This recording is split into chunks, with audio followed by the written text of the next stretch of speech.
நம்ம யாரை திருமணம் செய்ய போறோம் நமக்கு தெரியாது. நீங்க யாரை வேணாலும் விரும்பலாம், யாரை வேணாலும் ஆசைப்படலாம், யாரை வேணாலும் நீங்க வாக்கு கொடுக்கலாம், யாருக்கு வேணாலும் நான் உங்களை திருமணம் செய்ய போறேன்னு சொல்லலாம். அல்லாஹ் யாரை முடிவு செஞ்சு வச்சிருக்காங்கிறது எப்ப தெரியும்?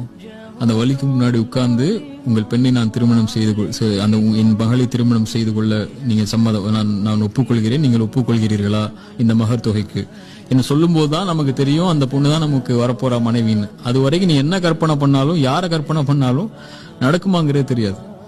அப்ப நீங்க ஹராம்ல ஒரு விஷயத்த தொடங்குறீங்க, நான் இந்த பொண்ணை கல்யாணம் பண்ண போறேன் அப்படிங்கிற ஒரு நம்பிக்கையில லவ் பண்றீங்க, பேசுறீங்க, வெளியே போறீங்க, பைக்ல போறீங்க, கார்ல போறீங்க. அது நடக்கலன்னா இல்ல அதை ஹலாலா மாத்திருவோம். நம்ம எப்படி ஹராமா ஹலாலா மாத்துவீங்க?